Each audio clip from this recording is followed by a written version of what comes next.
அடுத்தது இதெல்லாம் பொதுவான விதிகள் சொல்ல ஆரம்பிச்சிட்டார். பொதுவான விதி விவகாரத்துல எப்படி நடந்துக்கணும் அப்படின்னு. இருதேவர் பார்ப்பார் இடை போகார் தும்மினும் மிக்கார் வழுத்தின் தொழுதொழுக ஒப்பார்க்கு உடன் செல்லல் உள்ளம் உவந்து. அதாவது கோவில்ல இருந்து சுவாமி புறப்பட்டு வந்ததுன்னா ரெண்டு சுவாமிக்கு நடுவில் போகக்கூடாது. அதான் சொல்ற இடையில போகக்கூடாது. கணவன் மனைவி இருந்தாங்கன்னா அவங்களுக்கு நடுவில் போகக்கூடாது. குரு சிஷ்யனுக்கு நடுவில் போகக்கூடாது. குழந்தைக்கு அம்மாவுக்கு நடுவில் போகக்கூடாது. இப்படி எல்லாம் போகக்கூடாதுன்னு ஒரு விதி இருக்கு. கோவிலே சுவாமிக்கும் நந்திக்கும் நடுவில் போகக்கூடாது. பார்ப்பார் பார்ப்பார்னா வேதம் சொல்லுகிறவர்கள் அப்படின்னு அர்த்தம். இரு பிறப்பாளர்களுக்கு பார்ப்பார்னு ஒரு பெயரு. அதனால பார்ப்பார். இருதேவர் பார்ப்பார் இடை போகார். இடை போகார்னா என்ன அர்த்தம்? குறுக்க போகக்கூடாது. அது தடுக்க இது பண்ணக்கூடாது. தும்மினும் மிக்கார் வழுத்தின் தொழுதழுக. நம்ம தும்முற போது யாராவது பெரியவங்க வந்து தீர்காயுஷ்மான் பவ அப்படின்னு சொன்னா அவங்கள உடனே நமஸ்காரம் பண்ணுவோம். அது சொல்ற மிக்கார் வழுத்தின் தும்மினும். தும்மினான தும்மல் செய். தும்மினால் மிக்கார் வழுத்தின் நம்மை காட்டிலும் வயதில் அறிவில் மூத்தவர்கள் நம்மை வழுத்தினால் வழுத்தினால் வாழ்த்தினால் வாழ்த்தினால் தொழுதழுக உடனே ஒரு நமஸ்காரம் பண்ணிடணும். நீ நல்லா இரு அப்படின்னு சொல்றவங்கள நமஸ்காரம் பண்ண அப்படி சொல்ற. ஒப்பார்க்கு ஒப்பார்க்கு உடன் செல்லல். மிக்கார் ஒப்பார். மிக்கார்னா என்ன அர்த்தம்? தம்மை காட்டிலும் வயதிலும் அறிவிலும் மூத்தோர்.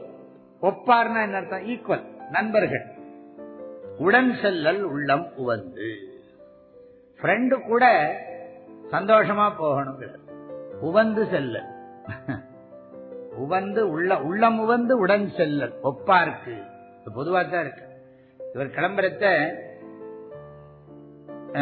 வெளியில கிளம்புறச்ச நண்பர்கள் வந்தா நண்பர்களோட சேர்ந்து போகிறது இல்ல நண்பனோட சேர்ந்து போறது. நண்பனுக்கு ஹெல்ப் பண்றது சிம்பிளா சொன்னா நம்ம நண்பனுக்கு உதவியா இருக்கணும். நம்ம ஃப்ரெண்டுக்கெல்லாம் உதவியா இருக்கணும். அந்த காலத்துல ஊர்கள்லாம் அப்படித்தானே. இன்னைக்கு தானே எல்லாம் பணம் எல்லாம் கான்ட்ராக்ட் வந்துடுச்சு.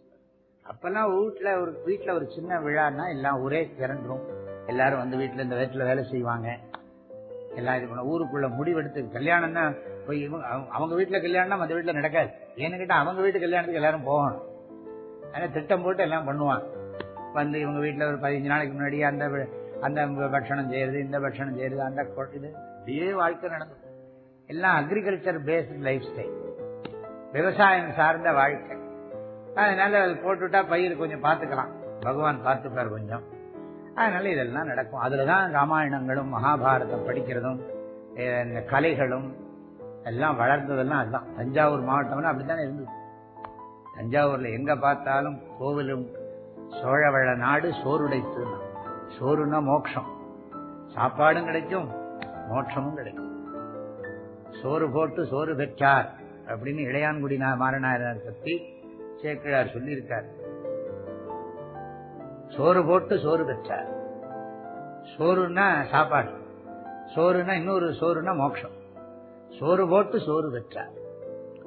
அன்னதானம் பண்ணி மோட்சம் அடைஞ்சுட்டார் இளையான்குடி மாறனாயனார்.